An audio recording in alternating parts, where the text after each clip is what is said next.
Node.js एक बहुत ही popular platform है और इसकी पॉपुलैरिटी इस चीज से पता चलती है कि ऑलमोस्ट ऑल फॉर्च्यून 500 कंपनीज इसका यूज कर रही है। ना सिर्फ ये कंपनीज लाइक ट्विटर, वॉलमार्ट और इंटेल भी इसका यूज करती है। अब इस चीज को ध्यान में रखते हुए ग्रेट लर्निंग ने ये कोर्स आपके लिए लाया है। इस कोर्स में हम पहले कंसेप्ट को समझेंगे और फिर उसको इम्प्लीमेंट करेंगे।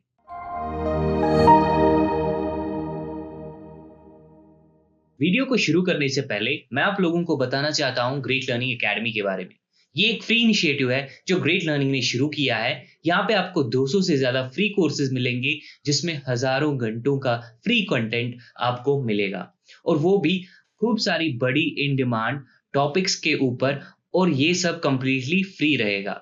रजिस्टर कीजिए कोर्स को और अपना फ्री सर्टिफिकेट ऑफ कंप्लीशन पाइए। लिंक वीडियो के नीचे डिस्क्रिप्शन में है। अगर दोस्तों आप लोगों ने हमारे चैनल को सब्सक्राइब नहीं किया है तो प्लीज सब्सक्राइब करें और बेल आइकन को जरूर दबाइए। इससे आप कभी भी हमारे वीडियोस या कोई नए अपडेट्स को मिस नहीं करेंगे। और अगर आप लोगों को ये वीडियो पसंद आई तो हमें थोड़ा प्यार दिखाइए और वीडियो को प्लीज लाइक और शेयर करें। इससे हम लोग बाकी सबके साथ भी ये नॉलेज शेयर कर पाएंगे।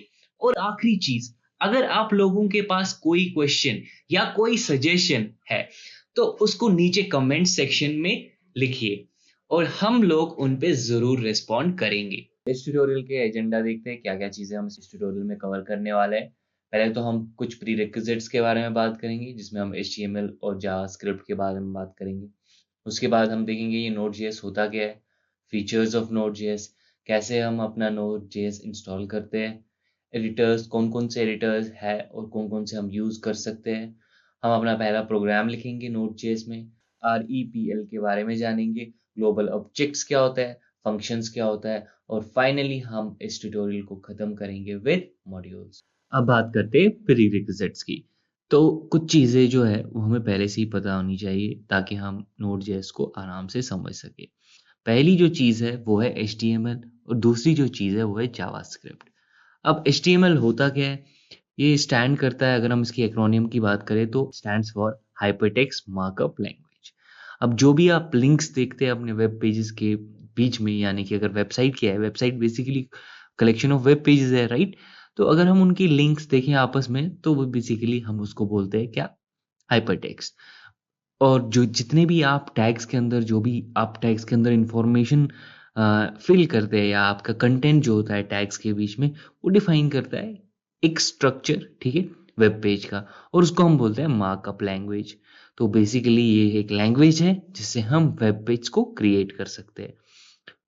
HTML की हेल्प से हम ये देखते हैं कि हमारा वेब पेज कैसा दिखेगा और उसमें किस तरीके से हम अपने कंटेंट को रिप्रेजेंट कर सकते हैं with the help of elements. HTML की हेल्प से हम डिफाइन करते हैं स्ट्रक्चर जो कि हमारे वेब पेज का होगा। अगर हमें HTML को सेव करना है तो हमें डॉट HTML एक्सटेंशन यूज करना पड़ेगा, ठीक है। अब अगर फीचर्स की बात करेंगे तो लर्निंग कर्व जो है HTML का वो बहुत ही इजी है। आप with in an hour cover कर सकते हैं बेसिक्स ऑफ HTML, ठीक। अब जो भी आपको इफेक्टिव प्रेजेंटेशंस बनानी है वो आप इजीली बना सकते हैं with the help of HTML।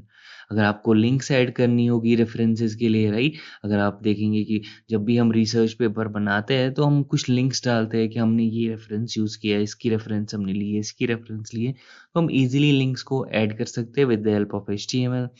जो भी हम HTML डॉक्यूमेंट्स बनाते हैं वो सपोर्ट करते हैं कि किस प्लेटफॉर्म को, मैक को, विंडोज़ को और लिनक्स को। हमें अगर ऐड करने होंगे वीडियोस, ग्राफिक्स, ऑडियोज, तो हम उस चीज़ को ऐड भी कर सकते हैं और उस चीज़ की वजह से हमारे जो वेब पेज है वो और भी ज़्यादा अट्रैक्टिव होंगे। ये एक केस इनसेंसिटिव लैंग्वेज है। तो अगर आप पी जो पैराग्राफ टैग है अगर आप वो अपर केस में लिखे या लोअर केस में लिखे तो वो एक ही समान है, ठीक है। अब इस चीज का एक डेमो देखते हैं छोटा सा कि कैसा होता है स्केलेटन HTML का और क्या क्या टैग्स होते हैं। अब देखते हैं कि HTML जो हमने अभी तक ये डेफिनेशंस पढ़ी और जो हमने फीचर्स पढ़ी HTML के, अब देखते हैं HTML का स्केलेटन और एक एक लाइन के बारे में जानते हैं, थोड़ा बहुत डेमो ले लेते हैं उस चीज़ का, ठीक है। तो पहले जो ये सबलाइम टेक्स्ट में यूज़ कर रहा हूँ, ये एक एडिटर है जिसमें आप HTML का कोड लिख सकते हैं। तो पहले मैं क्या काम करूँगा, मैं इस फाइल को सेव करूँगा, डेस्कटॉप पे ही फाइल को सेव करूँगा और इसका नाम दे दूँगा फर्स्ट डॉट HTML, जो कि एक्सटेंशन है, ठीक है। अब ये फाइल सेव हो चुकी है। अब मैं पहले अगर सिर्फ HTML टाइप करूँगा और टैब प्रेस करूँगा, तो ये जो प्री रिटन टेक्स्ट आ गया हमारे पास, इसको बोलते हैं क्या, ये एक स्केलेटन है, ठीक है, HTML का। तो जो पहली लाइन जो है वो रिप्रेजेंट करती है कि आप कौन सा वर्जन HTML का यूज कर रहे हैं। उसके बाद जो ये HTML है, अगर हम इसको इस चीज को सारे को रिमूव कर दें, तो ये HTML जो ओपनिंग टैग और क्लोजिंग टैग है HTML का, ये रूट एलिमेंट है और जितना भी कंटेंट है वो सारा इसी के अंदर आएगा। इस चीज़ के अंदर अगर आप देखेंगे तो 2 चीज़ें हमें दिखाई दे रही है। पहली तो है कि ये हेड टैग और दूसरा जो है बॉडी टैग। तो जितनी भी सारी चीज़ें आप हेड टैग में लिखेंगे वो आपके ब्राउज़र पे रिप्रेज़ेंट नहीं होगी और जितनी भी चीज़ें आप बॉडी टैग में लिखेंगे वो सारी की सारी आपके ब्राउज़र पे रेंडर हो जाएँगी। अब हेड टैग के अंदर एक प्रीडिन आता है टाइटल टैग। ये टाइटल टैग जब भी आप इस फाइल को सेव करेंगे, फॉर एग्जांपल मैंने इस फाइल को सेव किया और मैंने इसको टाइटल में लिख दिया होम पेज। मैंने इसको सेव कर दिया और बॉडी में हम एक पैराग्राफ टैग ले लेते हैं, पी टैग। देखिए पी टैग अगर आप कैपिटल में लिखते हैं, यानी कि अगर आप लोअर के अपर केस में लिखते हैं, या अगर मैं इसको लोअर केस से बंद करूंगा, यानी कि क्लोजिंग टैग में मैं लोअर केस, ये एक ही बराबर है क्योंकि केस इनसेंसिटिव लैंग्वेज है। और अगर मैं लॉरम करके, लॉरम एक प्री रिटन जिब्रिश टेक्स्ट जैसा आएगा, जिस टेक्स्ट का मतलब कुछ नहीं होता है, बस हमें कुछ टेक्स्ट चाहिए, एक पैराग्राफ चाहिए हमारे स्क्रीन पे शो करने के लिए, तो हम लॉरम लिख के टैब प्रेस कर सकते हैं। ये प्री रिटन लाइन्स सेंटेंसेस आ गए हमारे पास, जिनका कोई मतलब नहीं है, बस ये थोड़ा हमारे पास ये एक ऑप्शन आता है किसमें, सबलाइम टेक्स्ट में। अब ये तो हो गई बॉडी की बात और ये हो गई हेड टैग की बात। तो अगर मैं इसको सेव करूँ और मैं इसको अब रन करना चाहूँ, तो मैं उस लोकेशन पे जाऊँगा। तो मैं डेस्कटॉप पे गया और मैंने फर्स्ट पे डबल क्लिक कर लिया क्योंकि मैंने इस फाइल को सेव कर लिया। तो जैसे ही मैंने इस फाइल को रन कर लिया तो ये ब्राउज़र में खुल के आ गई, ठीक है? तो अब देखिए जो भी पैराग्राफ मैंने लिखा था वो यहाँ पे आ गया, ठीक है? और जो ये होम पेज लिख के आया, ये किसकी हेल्प से आया? टाइटल टैग की हेल्प से आ गया। अब टाइटल टैग की ये सिग्निफिकेंस है कि अगर आप कभी भी गूगल में कुछ सर्च करना चाहें, जैसे HTML एलिमेंट्स, ठीक है? MDN करके, मोज़िला डेवलपर नेटवर्क। तो ये सोर्स आपके पास जो भी आएगा ना, ये पहला सोर्स है हमारे पास HTML एलिमेंट्स MDN करके। तो MDN Mozilla developer network through out the world, मतलब जितने भी सारे सॉफ्टवेयर डेवलपर्स हैं, हर कोई यूज़ करता है और ये बहुत ही अच्छी डॉक्यूमेंटेशन प्रोवाइड करता है किस-किस चीज़ की, HTML की, CSS की और जावास्क्रिप्ट की, ठीक है? तो अब ये जो HTML एलिमेंट्स की रेफरेंस हमारे पास आई, तो जिस लिंक पे हमने क्लिक करके इस लिंक पे पहुंचे ना, किसी लिंक जो गूगल पे हमारे पास एक लिंक आई थी, उस पर हमने क्लिक किया तो हमारे पास ये पेज रेंडर हो गया, ठीक है। जैसे ही मैं इस पेज पे राइट क्लिक करूंगा और मैं इंस्पेक्ट करूंगा, ठीक है, तो अब जो मेरे पास ये एलिमेंट्स आए, अगर मैं हेड हेड टैग को ओपन करने की कोशिश करूंगा, तो आप इसका टाइटल देख लीजिए। तो टाइटल जो है, अगर मैं इसको थोड़ा ज़ूम कर देता हूँ, ठीक है? तो ये देखिए टाइटल टैग जो हमारे पास क्या आया, सेम चीज़ वही आई, HTML elements reference, hypertext markup language, cylindrical sign, MDN, ठीक है? अब मैं बैक अगर करूँगा, तो ये जो पहली लाइन आई, ये कहाँ से आई? मतलब ये हेड टैग की हेल्प से हमारे पास आ गई और ये एज़ अ लिंक हमें मिल जाती जब भी हम कोई चीज़ सर्च करते। ये तो बात हुई किसकी? जो हमारे पास जो सिग्निफिकेंस है किसकी? टाइटल टैग की। और जितनी भी स्क्रिप्ट्स यानी CSS आप लगाना चाहते हैं या स्क्रिप्ट्स लगाने चाहते हैं, जावास्क्रिप्ट फाइल आप अपने HTML फाइल के साथ इंक्लूड करना चाहते हैं, वो सारे आपके हेड टैग में आएंगे। और जितनी भी चीज़ें आप रेंडर कराना चाहते हैं जो आपकी स्क्रीन पे दिखी, वो विद द हेल्प ऑफ हम बॉडी टैग, जो जो भी जितनी चीज़ें हमें रेंडर करानी है वो हम बॉडी टैग के अंदर लिखेंगे, ठीक है। तो ये तो हो गया एक स्केलेटन किसका, HTML का। HTML के रूट एलिमेंट के अंदर हमेशा दो चीजें होंगी, क्या क्या होगी, एक तो head tag followed by body tag. ये नहीं हो सकता है कि पहले बॉडी टैग आया और फिर बाद में हेड टैग, ऐसा नहीं हो सकता है, ठीक है। तो ये तो हो गया स्केलेटन HTML का। अब बात करते हैं जो दूसरी चीज हमें पता होनी चाहिए, वो है जावास्क्रिप्ट। तो जावास्क्रिप्ट क्या डिफाइन करता है, देखिए अगर आपके पास कोई वेब पेज है, अब वेब पेजेस बनाने की जो लैंग्वेज है वो है HTML। अब अगर आपको उस HTML पेज में कोई ब्यूटिफिकेशन या कोई भी कलरिंग ऐड करनी है, तो उसके लिए हमारे पास है CSS। अब ये दोनों चीज़ें तो हो गई वो हमें हेल्प करता है कि कैसे हमारा कंटेंट दिखेगा, राइट? जो भी हमारा कंटेंट है वो कैसा दिखेगा, उसमें कैसे-कैसे कहाँ पे कौन-सा बैकग्राउंड कलर होगा, टेक्स्ट कलर कौन-सा होगा, वो सारे फीचर जो है वो सीएसएस डिफाइन करता है, ठीक है? और जितनी भी वेब पेज के अंदर एक्शंस होंगे, जो भी हम परफॉर्म करेंगे उस वेब पेज पे, वो विद द हेल्प ऑफ हम किससे कर सकते हैं? With the help of JavaScript. इसको हम वेब पेज का वर्ब भी बोल सकते हैं, ठीक है? जो कि हमारे एक्शंस को डिफाइन करता है किसी भी वेब पेज में। ये एक ऑब्जेक्ट ओरिएंटेड प्रोग्रामिंग लैंग्वेज है जो जिट कंपाइलर यूज करती है, यानी जस्ट इन टाइम कंपाइलर। अब जस्ट इन टाइम कंपाइलर क्या है? ये दोनों ही वर्ड्स का, यानी कि अगर आप कंपाइलर की बात करें और इंटरप्रेटर की बात करें, इन दोनों चीजों में जो सबसे अच्छी चीजें थी, यानी कि जो भी इनकी एडवांटेजेस थी, दोनों एडवांटेजेस को मिला के ये जिट कंपाइलर बना था, ठीक है? ये हमारे पास हर जगह है, हर हर एक ब्राउज़र में जावास्क्रिप्ट प्री इंस्टॉल्ड है। यानी कि आपको जावास्क्रिप्ट कोड रन करने के लिए कोई भी चीज़ इंस्टॉल नहीं करनी पड़ेगी। अगर आपके पास ब्राउज़र है तो यानी उसके अंदर जावास्क्रिप्ट है। जावास्क्रिप्ट की एप्लीकेशंस रेंज करती है from web development to mobile development, यानी कि आप एप्लीकेशंस भी बना सकते हैं, वेबसाइट्स भी बना सकते हैं, मोबाइल ऐप्स भी बना सकते हैं, ठीक है? जावास्क्रिप्ट बहुत ही आसान है, बहुत ही सिंपल है और कंपैटिबल है विद एचटीएमएल एंड सीएसएस। अगर आपको सॉफ्टवेयर इंजीनियरिंग रोल में जाना है, आप उस चीज़ में इंटरेस्टेड है, फुल स्टैक हो या फ्रंट एंड हो, तो जावास्क्रिप्ट आपको आनी चाहिए, ठीक है? अब जावास्क्रिप्ट देखते हैं कैसे रन करते हैं। तो देखिए कि मैंने अपना ब्राउज़र खोला है गूगल क्रोम। जब भी मैं इस पे राइट क्लिक करके इंस्पेक्ट करूँ, ठीक है? तो ये एक कंसोल हमारे पास आया है, डेवलपर कंसोल। आप अपना कोड यहाँ पे भी लिख सकते हैं, या आप ब्राउज़र खोलिए कंट्रोल शिफ्ट आई दबाएँ, तब भी आपके पास ये सेम कंसोल खुल के आएगा, ठीक है? तो अब आप क्या लिख सकते हैं, अगर हमारे पास जो सिंपल जावास्क्रिप्ट कोड है, यानी कि प्री रिटन कुछ हमारे पास फंक्शंस है जैसे कंसोल डॉट लॉग, और हमने लिख दिया हेलो, ठीक है? तो इसको जब मैं रन करूँगा तो ये हमें हेलो प्रिंट कराएगा। तो ये हमारा एक सिंपल जावास्क्रिप्ट का प्रोग्राम है हेलो, जो हमें प्रिंट करता है कंसोल लॉग, मतलब यानी कि जैसे आपके पास प्रिंटफ है, स्कैनफ है, प्रिंटफ है, system dot out dot println है जावा में, प्रिंटफ सी में है, सी आउट सीन जो हमारे पास अवेलेबल है किसमें, सी प्लस प्लस में। वैसे ही करके अगर आपको कोई भी चीज़ प्रिंट करानी है तो आप उसके लिए लिख सकते हैं कंसोल डॉट लॉग, और वो आपको हेल्प कर देगा प्रिंट करने में। ये तो हो गया एक तरीका।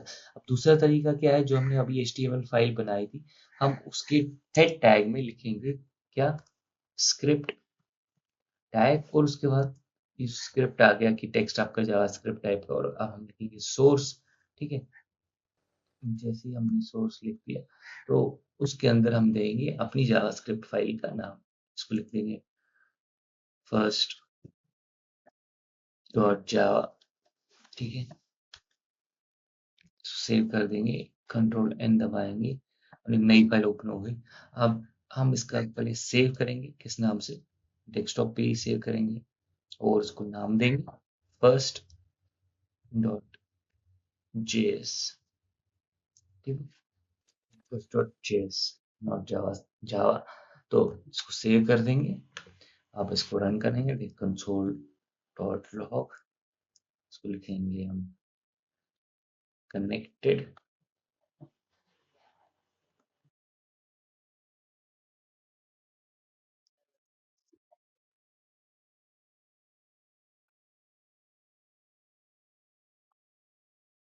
और एक अलर्ट डालते हैं,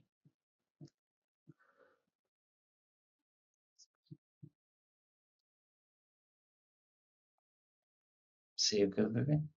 अलर्ट भी जस्ट लाइक हमारे पास जो कंसोल है, वैसे ही हमारे पास ग्लोबल फंक्शन है, या जिसको हम इनबिल्ट फंक्शन कहते हैं, अलर्ट है, जो आपके स्क्रीन पे अलर्ट मैसेज दे देती है। जैसे आपको कभी, जैसे हमें कभी हम कोई फॉर्म भर रहे हैं और उसमें कुछ फीचर, कुछ जो इनपुट है जैसे कि नाम है, फोन नंबर है, वो इम्पोर्टेंट है और आपको वो ज़रूरी भरना है आपकी फॉर्म फिल करने में, तो वो आपको अलर्ट दे देता है, please fill this, please fill this.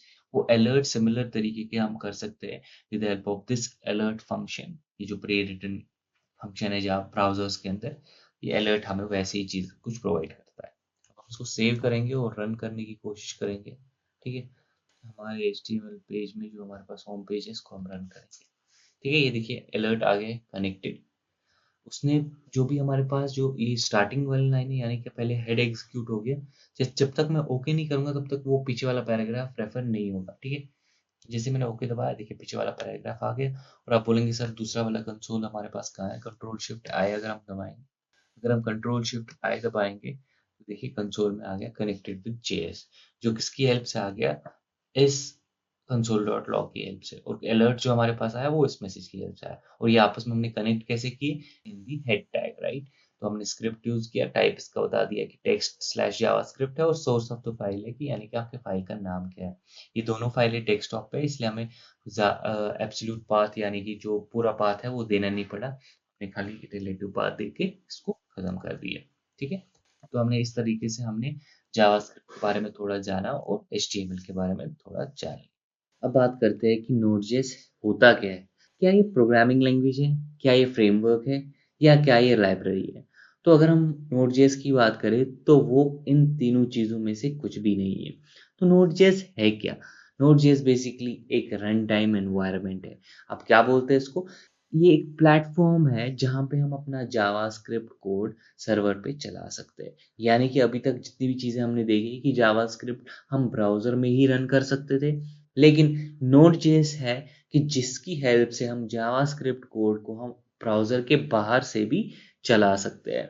यानी कि एक रन टाइम एनवायरनमेंट है जिसमें सारी चीज़ें इंक्लूड की गई है जो हमें चाहिए एक जावास्क्रिप्ट प्रोग्राम को रन करने के लिए। ये एक जावास्क्रिप्ट रन टाइम है जो कि बनाया गया है क्रोम के V8 इंजन पे। ये ऑफिशियल जो डेफिनेशन है नोड.जेएस की है, जो कि हमें मिलेगी कहाँ पे? node.js.org, ठीक है? क्या मतलब हुआ इसका? ये एक रन टाइम एनवायरनमेंट है जो बनाया गया है क्रोम के V8 जावास्क्रिप्ट इंजन पे। अब ये रन टाइम एनवायरनमेंट होता क्या है? अगर हम जावा की बात करें तो हमने सुना होगा JRE यानी कि जावा रन टाइम एनवायरनमेंट, जो कि हमें एनवायरनमेंट प्रोवाइड कर देता था, एक वर्चुअल मेमोरी हमें देता था जहाँ पे हम अपनी प्रोग्राम्स की एग्जीक्यूशन करते थे। इस तरीके से हमारा जो था, जो भी हमारे जावा प्रोग्राम्स थे वो प्लेटफॉर्म इंडिपेंडेंट हो जाते थे, राइट? तो जेवीएम यानी जावा वर्चुअल मशीन जेआरई के अंदर होती थी, जो हमें कोड को कंपाइल करने में हेल्प करती थी, रन करने में हेल्प करती थी। उसके अंदर कुछ प्री रिटन लाइब्रेरीज होती थी और कुछ फाइल्स होती थी, यानी कि ये हमें जावा जावा का जो रन टाइम एनवायरनमेंट है। अब सेम चीज़ अगर आप देखें कि रायन डेल ने क्या काम किया, उसने नोड जेएस कैसे बनाया? उसने V8 इंजन और नोड मॉड्यूल्स को आपस में रैप करके इसको नाम दे दिया, एक रन टाइम एनवायरनमेंट बनाया जिसको नाम दे दिया नोड.जेएस या नोड। अब ये नोड मॉड्यूल्स क्या है? जैसे कि हमारे प्रोग्राम्स होते हैं सिमिलर तरीके से हमने ये कोड लिखा होगा नोड जावास्क्रिप्ट में, ठीक है? तो इसमें कुछ प्री रिटन नोड मॉड्यूल्स होंगे और कुछ मॉड्यूल्स हम खुद भी ऐड कर सकते हैं। प्लस इसमें V8 इंजन होगा जो कि हमें कंपाइल करने में हेल्प करेगा, और उसको नाम क्या दे दिया रायन डेल ने, जो कि फाउंडर है नोड.जेएस का। उसने इसको नाम दे दिया नोड या नोड.जेएस। और क्या-क्या चीज़ें हैं इसमें? जावास्क्रिप्ट प्रोग्राम जो अभी तक हमारे सिर्फ ब्राउज़र में चलते थे, अब वो स्टैंड अलोन एप्लीकेशंस की तरह भी चल सकते हैं विद द हेल्प ऑफ नोड.जेएस।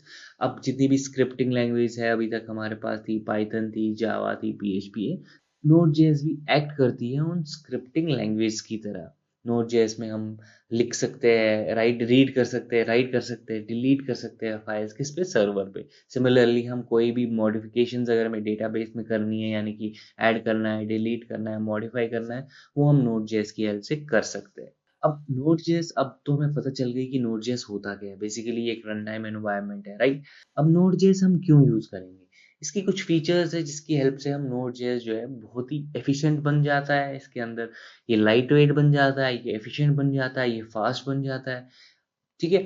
तो अब कौन-कौन सी चीज़ें हैं? पहली तो इवेंट ड्रिवन है। इवेंट ड्रिवन यानी कि इसमें कुछ इवेंट्स होते हैं। अब किस तरीके के इवेंट्स होते हैं? या तो वो सिस्टम इवेंट्स होंगे या तो कस्टम इवेंट्स होंगे। अगर हम सिस्टम इवेंट्स की बात करें, सी प्लस प्लस की एक लाइब्रेरी है libue करके, उसके अंदर जितनी भी कुछ प्री रिटन जो इवेंट्स है, जैसे कि अगर आपका टाइमर टाइम आउट हुआ है, राइट?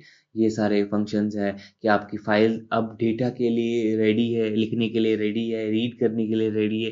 ये सारे इवेंट्स जो है ये उस लाइब्रेरी में प्रेजेंट है, और इनको हम रेडीली, ये हमारे पास रेडीली अवेलेबल है और इन इवेंट्स को हम यूज़ कर सकते हैं, ठीक है? और कुछ कस्टम इवेंट्स है, यानी कि जो हम कोर जावास्क्रिप्ट में लिखते हैं, जैसे कि आपका हुआ on click events, on mouse mouse पे जंप्स क्लिक करते हैं, माउस जब होवर करते हैं, ये सारे इवेंट जो है ये कोर जावास्क्रिप्ट इवेंट्स है, ये भी हमारे पास अवेलेबल है।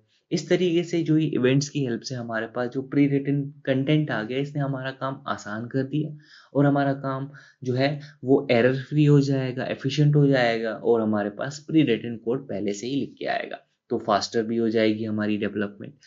और कौन-कौन सी चीज़ें ऐसी हैं जो हमें मजबूर कर देती है नोड.जेएस को इम्प्लीमेंट करने में या हमारा कोड जो है नोड.जेएस में लिखने के लिए, वो हो गई नॉन ब्लॉकिंग आईओ। अगर हम इनपुट आउटपुट ऑपरेशंस की बात करें, ये ऐसे ऑपरेशंस हैं जो आपका पूरा फंक्शन रोक देते हैं, दूसरे फंक्शंस को एग्जीक्यूट नहीं होने देते। यानी कि अगर आपका कोई इनपुट आउटपुट ऐसा है जो पूरा दूसरी फंक्शंस को एग्जीक्यूट नहीं होने देता है, तो यानी कि आप वो फॉर एग्जांपल हॉल्ट में चला गया, तो बाकी फंक्शंस भी हॉल्ट में चली गई। तो इस तरीके से जो आप जो सीपीयू यूटिलाइजेशन है वो ज़्यादा नहीं कर सकते और आपका कोड जो आपकी डेवलपमेंट है वो स्लोवर होगी। मगर नॉन ब्लॉकिंग आईओ की वजह से क्या होता है कि दोनों ही प्रोसेसेस जो भी हमारे पास जितने भी सारे फंक्शंस हैं वो नॉन ब्लॉकिंग हो, तो वो क्या काम करते हैं, वो पैरेलली चलते हैं। यानी कि अगर एक आईओ वेटिंग स्टेट में चला गया तो दूसरा कंटिन्यूअसली एग्जीक्यूट होता जाएगा और जैसे ही इसका वेटिंग स्टेट ओवर हो जाएगा, जैसे ही इसमें वेटिंग आ गया फिर ये, तो मतलब दोनों ही एग्जीक्यूशंस पैरेलली होंगे और आपकी सीपीयू यूटिलाइजेशन अच्छी होगी और इस तरीके से आपका वेटिंग टाइम और थ्रूपुट टाइम जो है वो कम हो जाएगा। यानी कि इस तरीके से हमारी जो कोडिंग हो जाएगी या जो भी हम इसमें कोड करते हैं वो फास्टर होता है एज कम्पेयर टू डिफरेंट जो भी हमारे प्रोग्रामिंग लैंग्वेज है जो नॉन ब्लॉकिंग नहीं है, ठीक है। इसमें नोट पैकेज मैनेजर है जो कि एक रिपोजिटरी है जिसका जो लार्जेस्ट इकोसिस्टम है, जहाँ पे हमें डिफरेंट डिफरेंट मॉड्यूल्स मिलेंगे, प्री रिटन कंटेंट मिलेगा, प्री रिटन लाइब्रेरीज मिलेंगी जो हम रेडीली अवेलेबल है हमारे पास यूज करने के लिए। जैसे कि हम एक एग्जाम्पल की बात करें, आपने एक सिंपल प्रोग्राम बनाया जो कि ऐड कर देता है 2 नंबर्स और आपने उसको नोट पैकेज मैनेजर में डाल दिया, आपके उसको एज़ अ नोड ट्रीट कर रहे, एज़ अ मॉड्यूल ट्रीट कर रहे और दूसरे किसी डेवलपर को भी सेम चीज़ पे काम करना है, उसको सेम चीज़ ही करनी है, तो सिंपली आपका कोड उठा के जो आपने प्री रिटन जो आपके पास कंपाइल जो आपने पहले ही कंपाइल किया, उसमें जितने भी एरर्स थे सब निकाल दिए, सब कुछ वो एक परफेक्ट कोड है, बस रेडीली अवेलेबल है दूसरे किसी डेवलपर को यूज़ करने के लिए। तो कितना काम आसान हो गया। ये एक ऐसी लार्जेस्ट इकोसिस्टम है जिसमें हम ऑलमोस्ट 1000 के करीब लाइब्रेरीज या मॉड्यूल्स मिल जाएंगे, ठीक है। इसकी हेल्प से भी हमारा जो कोडिंग हो गई है वो आसान हो गई है करनी। अब बात करते हैं फीचर्स नोड जेएस की। तो अगर हम फीचर्स की बात करें, पहली जो चीज़ हमें फास्टर है, वो जितनी भी चीज़ें हम अभी तक पढ़ चुके हैं तो उस हिसाब से हमें पता चल गई होगी कि नोड जेएस फास्टर क्यों है, क्योंकि हमारे पास प्री रिटन कंटेंट मिला हुआ है। किसकी हेल्प से? नोड पैकेज मैनेजर की हेल्प से और इवेंट ड्रिवन जो हमारे पास इवेंट्स है, जो कि हमारे पास कस्टम इवेंट्स भी है, कुछ सिस्टम इवेंट्स भी है, उनको हम यूज़ कर सकते हैं। तो हमारी जो एग्जीक्यूशन है वो फास्टर होगी। पहले से ही हमारे पास कुछ बनी बनाई चीज़ें आती है जो कि हमारी कोडिंग को तेज़ करे और ईज़ी भी करे, क्योंकि पहले से ही किसी बंदे ने हमारे को कोड दे रखा है और वो प्री रिटन कोड है, उसमें सारे बग फ्री कोड है, कंपाइल्ड कोड है, एग्जीक्यूशन के लिए रेडी है, तो ईज़िली हम उसको पिक कर सकते हैं। यानी कि फॉर एग्जांपल किसी ने हमारा कॉम्प्लेक्स प्रोग्राम बना के दे दिया है, सिंपल प्रोग्राम की बात करें तो आप इसको कॉम्प्लेक्स तरीके से भी ले सकते हैं कि हमारे पास 2 नंबर्स को हमने ऐड कर दिया और उनको हमने क्या काम किया, उसको हमने ऐड करके हमने उसकी जो जो भी फाइल थी वो हमने अपलोड कर दी सर्वर पे और हमने उसको बोला कि ये रेडीली अवेलेबल है, आप इसको यूज़ करके आप ऐड कर सकते हैं किन्हीं भी 2 चीज़ों का, ठीक है? तो ये हमारे पास अब हमें पता चली ओके ऐसी कोई एक फाइल मॉड्यूल अवेलेबल है, तो हम सिंपली उसको यूज़ करते हैं क्योंकि वो पहले से ही क्या है, प्री रिटन है और वो हमारे पास पहले से बनी बनाई है, एरर फ्री है और वो टेस्टेड है, ठीक है? वो उस पे जितने भी जो भी आउटपुट है वो हमें डिज़ायर्ड आउटपुट देगा, ठीक है? तो इस तरीके से हमारी जो फास्टर कोडिंग हो जाएगी, ईज़ियर कोडिंग हो जाएगी, ठीक है? और नोड जो इवेंट ड्रिवन नेचर है नोड जेएस का और नॉन ब्लॉकिंग आईओ मॉडल जो है, इन सारी चीज़ों से हमारा जो नोड जेएस है वो एफिशिएंट हो जाता है और लाइट वेट हो जाता है। अब क्यों? क्योंकि हमारे पास पहले से नॉन ब्लॉकिंग आईओ की वजह से क्या होता है कि 2 प्रोग्राम्स को हम साथ में एग्जीक्यूट कर सकते हैं, तो एफिशिएंटली हम मेमोरी को यूटिलाइज़ कर रहे हैं, राइट?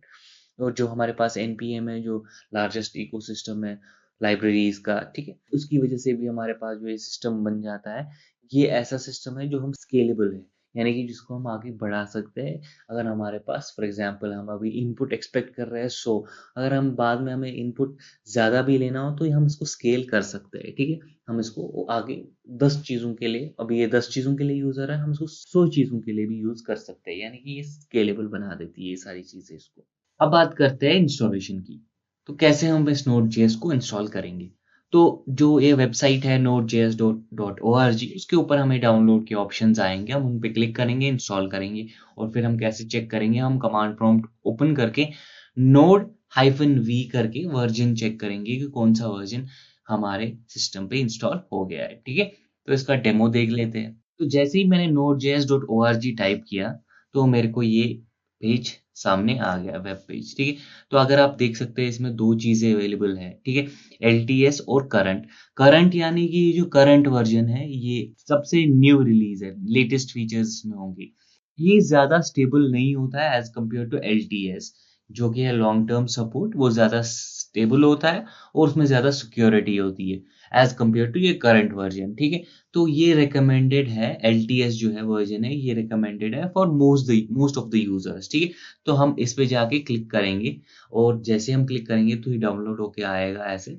तो फिर हम शो इन फोल्डर करेंगे और इंस्टॉलेशन प्रोसेस बहुत ही सिंपल है, नेक्स्ट नेक्स्ट करके आपका ये इंस्टॉल हो जाएगा, ठीक है।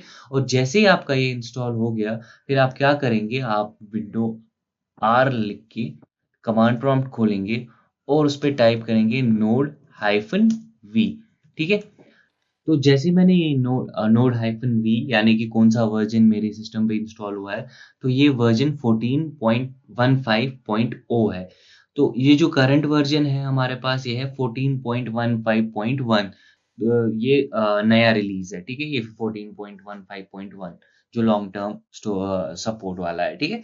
ये ज़्यादा स्टेबल है और ज़्यादा सिक्योर है एज कम्पेयर टू करंट जो है लेटेस्ट वर्जन जो होते हैं वो लेस सिक्योर होते हैं और थोड़ा उनमें कुछ चेंजेस आ भी सकती है, फिर कोई और नया रिलीज आ सकता है, तो वो ज़्यादा रिकमेंडेड नहीं है। और जितने भी ज़्यादा हमारे पास जो भी वेबसाइट्स या एप्लीकेशंस है वो बेस्ड होती है पुरानी रिलीजों पे एज कम्पेयर टू नए रिलीज, ठीक है।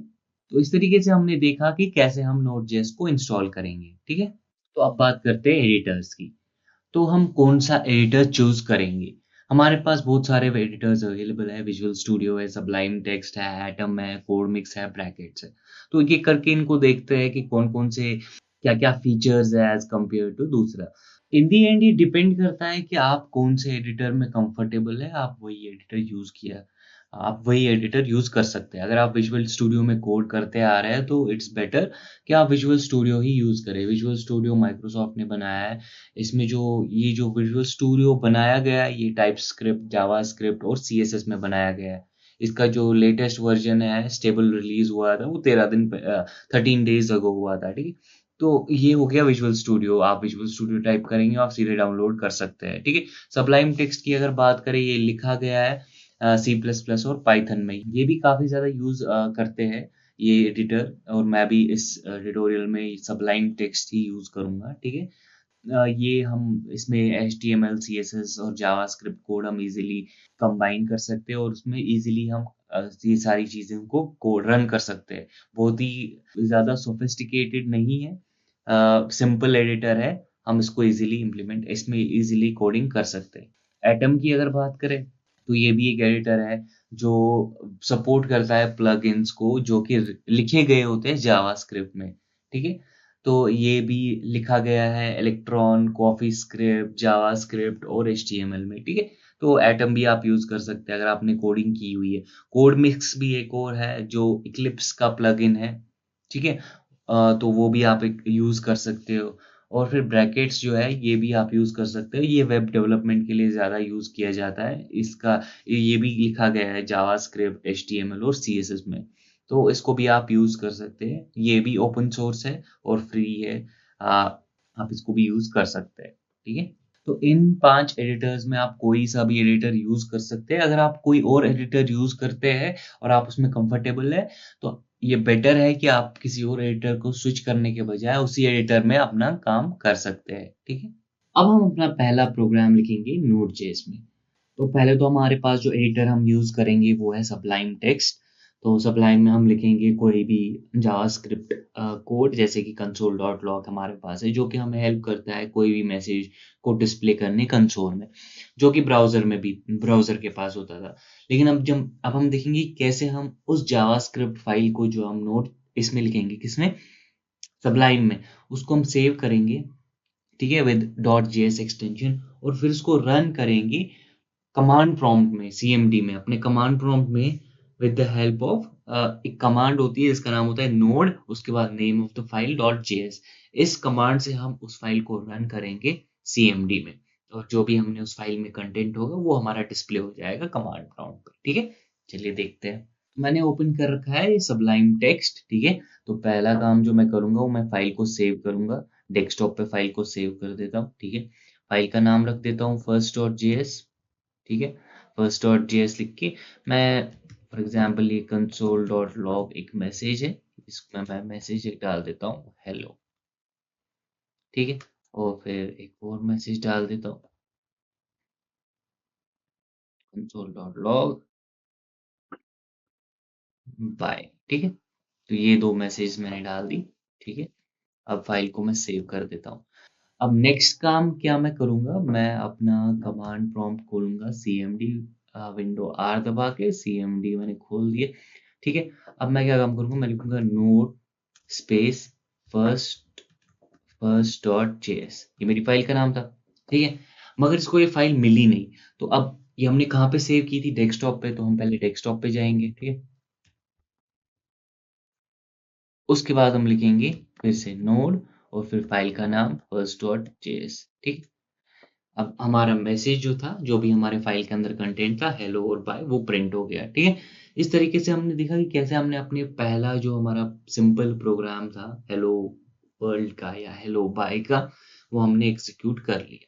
तो इस तरीके से हमने देख लिया कि कैसे हम अपने प्रोग्राम को रन करेंगे कमांड प्रॉम्प्ट में। अभी तक जो भी हम चीज़ें करते थे जावास्क्रिप्ट में, तो ये सारी चीज़ें हम ब्राउज़र के कंसोल में करते थे, जो कि हम, अगर हमें कंसोल पे पहुँचना था तो कैसे पहुँचते थे, राइट क्लिक करके इंस्पेक्ट करके या कंट्रोल शिफ्ट आई, तो जो भी चीज़ें हम वहाँ पे लिखते थे तो वो डिस्प्ले हो जाती थी। अब कमांड प्रॉम्प्ट पे हम वही चीज़ को डिस्प्ले कर रहे हैं। अब बात करते हैं REPL। अब REPL क्या होता है? अगर हम इस एक्रोनिम की बात करें तो ये, इसका मतलब होता है read, evaluate, print and loop. तो ये क्या है? ये एक इंटरैक्टिव तरीका है जिससे हम अपना नोड जो है, नोड जेएस की जो प्रोग्राम है, विदाउट सेविंग देम, उनको बिना सेव करे, उनको डायरेक्टली एग्जीक्यूट कर सकते हैं, ठीक है। तो अब कैसे करते हैं? जैसे हमने अभी देखा होगा कि कैसे हम फाइल को रन करते थे, क्या लिखते थे, node file name dot JS. इसमें हम खाली नोड लिखेंगे, सीएमडी कमांड प्रॉम्प्ट खोल के उसमें सिर्फ नोड प्रेस करेंगे तो वो हमें REPL दिखाई देगा, ठीक है। रीड, रीड यानी कि हम अपना रीड, अब इनपुट रीड कर सकते हैं, उसको स्टोर कर सकते हैं, ठीक है, डेटा स्ट्रक्चर्स में, उनको इवेल्युएट कर सकते हैं, उन डेटा स्ट्रक्चर्स को, उनके रिजल्ट्स को प्रिंट कर सकते हैं, लूप कर सकते हैं, कोई भी अगर हमें लूपिंग कंडीशन लगानी होगी, यानी कि हमें बार बार कोई स्टेटमेंट एग्जीक्यूट करनी होगी, तो हम वो भी कर सकते हैं। तो REPL क्या है, ये बंडल्ड होता है हर एक नोड जेएस इंस्टॉलेशन के साथ। ये हमें अलाउ करता है हम अपना कोड जल्द से जल्द टेस्ट करें और उसको एक्सप्लोर करें, किस कोड को, जावास्क्रिप्ट को, विद इन नोड एनवायरनमेंट, जो हमें कमांड प्रॉम्प्ट प्रोवाइड करता है, ठीक है।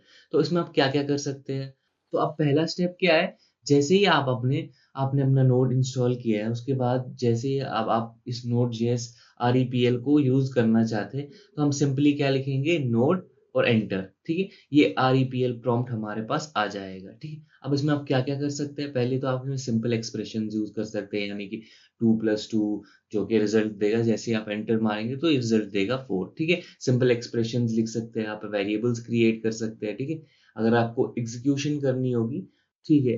तो REPL क्या है, ये एक बहुत ही तेज तरीका है जिससे हम अपना जावास्क्रिप्ट कोड रन कर सकते हैं विदाउट क्रिएटिंग अ फाइल। तो हम क्या क्या कर सकते हैं, अगर हमें वेरिएबल्स यूज करनी है तो हम सिंपल, तो जैसे हम अपने जावास्क्रिप्ट में वेरिएबल क्रिएट करते थे var लिख के, यानी कि हम एक वेरिएबल क्रिएट करते थे फिर उसको प्रिंट करते हैं, तो हम वेरिएबल क्रिएट भी कर सकते हैं। तो हम कंकैटिनेशन भी कर सकते हैं दो स्ट्रिंग्स का with the help of plus operator, ठीक है। हम फंक्शंस को कॉल कर सकते हैं, ठीक है। जैसे हमारे पास कोई फंक्शन, ये फंक्शन है console.log, हम इनको भी, इसको भी रन कर सकते हैं, ठीक है। हम वेरिएबल्स क्रिएट कर सकते हैं लेट से, var से या const से, ठीक है। हम वेरिएबल्स में मैनिपुलेशन कर सकते हैं, फिर उनको भी प्रिंट कर सकते हैं। हम मल्टी लाइन ब्लॉक्स भी लिख सकते हैं, यानी कि एक से ज़्यादा लाइंस में हम कोड लिख सकते हैं। हम फंक्शंस लिख सकते हैं, ठीक है। ये जो हाइफन जो हमने यूज़ किया हुआ है, ये भी एक ऑपरेटर है जिससे हम प्रीवियस रिजल्ट निकाल सकते हैं, जो भी प्रीवियस रिजल्ट होगा, ठीक है। तो अब ये सारी चीज़ें हम simple expressions, variables, functions, right, ये हाइफन जिससे हमें प्रीवियस रिजल्ट मिले। और अब हम इस REPL एनवायरनमेंट से बाहर कैसे आएंगे? With the help of control plus C. अब एक बार जब हमने प्रेस किया, फिर वो दूसरी बार आपको फिर से बोलेगा कि please press again to exit. तो हम एग्जिट हो जाएंगे उस एनवायरनमेंट से। या तो आप प्रोसेस डॉट एग्जिट भी लिख सकते हैं, ठीक है। अब इसका डेमो देखते हैं। तो जैसे मैंने एक कमांड प्रॉम्प्ट खोला हुआ है, तो पहला काम क्या करूंगा मैं, पहले मैं नोड लिखूंगा। फिर जब हम फाइल को रन करते तो हम क्या लिख देते हैं, फर्स्ट डॉट जेएस, यानी कि हमारे फाइल का नाम। मगर इस केस में हम खाली नोड लिखेंगे और एंटर दबाएंगे। तो ये देखिए हमारे पास वो REPL एनवायरनमेंट आ गया। तो सिंपल एक्सप्रेशंस, अगर हमारे पास हमें सिंपल एक्सप्रेशंस को एग्जीक्यूट करना है तो कैसे करेंगे? फॉर एग्जाम्पल आपको लेट सपोज आप कुछ ऐड कर रहे हैं, 2 + 2, राइट, एंटर 4, ठीक है। डिविजन 7/3, ठीक है। तो ये सारी सिंपल सिंपल एक्सप्रेशंस, कंकैटिनेशन अगर हमें करना होगा दो स्ट्रिंग्स का, ठीक है, तो हम क्या लिखेंगे, हेलो प्लस वर्ल्ड, ठीक है। जैसे हमने एंटर प्रेस किया तो हमारे पास हेलो वर्ल्ड क्या है, ठीक है। तो ये तो होगी सिंपल एक्सप्रेशंस। दूसरी चीज है, क्या बोली थी मैंने आपको, हम वेरिएबल्स क्रिएट कर सकते हैं, हम फंक्शंस को कॉल कर सकते हैं। जैसे मैं फंक्शन कॉल कर रहा हूँ console.log, ठीक है, console.log, और फिर मैं लिखूंगा हेलो वर्ल्ड, ठीक है। तो ये सारी चीजें भी मैं कर सकता हूँ, फंक्शंस को कॉल कर सकता हूँ, ठीक है। और फंक्शंस कॉल हो गई। अब आप वेरिएबल्स क्रिएट भी कर सकते हैं। कैसे वेरिएबल्स को क्रिएट करते हैं, ठीक है, एक सेकेंड। तो अब हम वेरिएबल्स को क्रिएट कर सकते हैं। वेरिएबल ए लिखा मैंने इक्वल टू 10, ठीक है। तो वेरिएबल एक क्रिएट हो गया, ठीक है, जैसे हम जावास्क्रिप्ट में करते थे, ठीक है। अब मुझे इस वेरिएबल में मैनिपुलेशन करनी है, तो मैं लिख रहा हूँ A = A × 2, A × 3, ठीक है, 30 आ गया। अब जैसे हमने वेरिएबल क्रिएट किए, अगर हमें प्रीवियस रिजल्ट, हम लेट से भी क्रिएट कर सकते हैं, वैर से भी क्रिएट कर सकते हैं, कॉन्स्ट से भी क्रिएट कर सकते हैं वेरिएबल्स, ठीक है। तो अगर हमें अब इसका प्रीवियस रिजल्ट निकालना है, फॉर एग्जाम्पल अगर जैसे मैंने हाइफन लिख दिया ना, अंडरस्कोर अंडरस्कोर, तो ये प्रीवियस रिजल्ट आया, जो भी प्रीवियस रिजल्ट होगा। तो फॉर एग्जाम्पल अगर मैंने प्रीवियस रिजल्ट किया A + 100, ठीक है। अब उसके बाद मैंने फॉर एग्जाम्पल अब फिर से हाइफन किया, तो ये देखिए 130 आया। अब मैं कुछ ऐसा कर रहा हूँ जो console.log है, ठीक है, console.log मैं कर रहा हूँ हेलो हाय, ठीक है।